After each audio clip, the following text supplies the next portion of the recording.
আসসালামু আলাইকুম রহমতুল্লাহি ওয়া বারাকাতুহু। প্রিয় দিনী ভাই ও বোনেরা, আশা করি আপনারা সবাই আল্লাহ সুবহানাহু ওয়া তাআলার অশেষ রহমত ও মেহেরবানিতে ভালো ও সুস্থ আছেন। আজ আমি আপনাদের সামনে অত্যন্ত গুরুত্বপূর্ণ একটি মাসালা নিয়ে আলোচনা করতে উপস্থিত হয়েছি।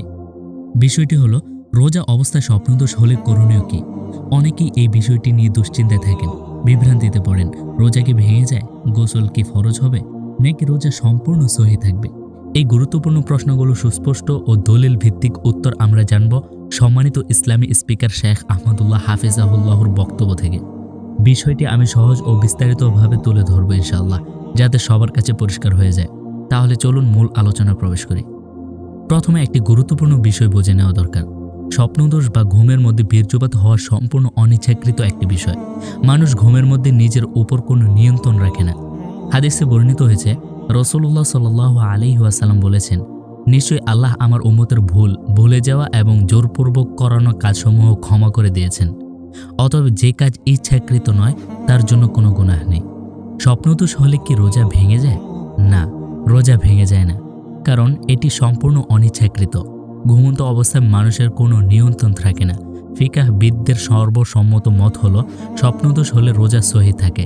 সুতরাং এ নিয়ে দুশ্চিন্তার কোনো কারণ নেই। আপনার রোজা সম্পূর্ণ সহি থাকবে ইনশাআল্লাহ।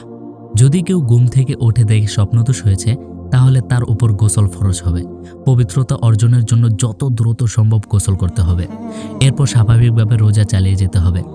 মনে রাখবেন, গোসল দেরি করলে নামাজ কাজা হয়ে যেতে পারে। তাই ফজরের সময় হয়ে গেলে দ্রুত গোসল করে নামাজ আদায় করা অত্যন্ত জরুরি।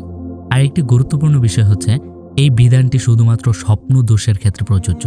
কিন্তু যদি কেউ ইচ্ছাকৃতভাবে যৌন উত্তেজনা সৃষ্টি করে হস্তমৈথুনের মাধ্যমে বীর্যপাত ঘটায়, তাহলে রোজা ভেঙে যাবে।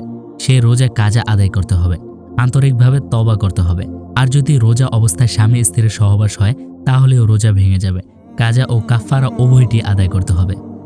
প্রিয় ভাই ও বোনেরা, স্বপ্নদোষ একটি স্বাভাবিক শারীরিক প্রক্রিয়া। এতে কোনো লজ্জা নেই, কোনো গুনাহ নেই। মনে রাখবেন, এতে রোজা নষ্ট হয় না। আল্লাহ তাআলা বান্দার উপর অযথা কষ্ট চাপিয়ে দেন না। ইসলাম সহজ ও ভারসাম্যপূর্ণ ধর্ম। মনে রাখবেন, স্বপ্নদোষ হলে রোজা ভাঙে না, গোসল ফরজ হয়।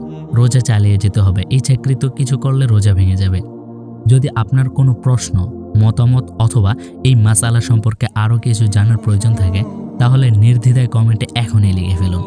আপনার একটি প্রশ্নই হতে পারে পরবর্তী আলোচনার বিষয়। ভিডিওটি উপকারী মনে হলে অবশ্যই শেয়ার করুন, যাতে অন্যরাও উপকৃত হতে পারেন।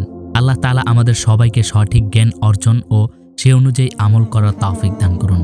পরবর্তী ভিডিওতে আবারও একতরফা কথা হবে। ততদিন ভালো থাকুন, সুস্থ থাকুন। আসসালামু আলাইকুম ওয়া রাহমাতুল্লাহ।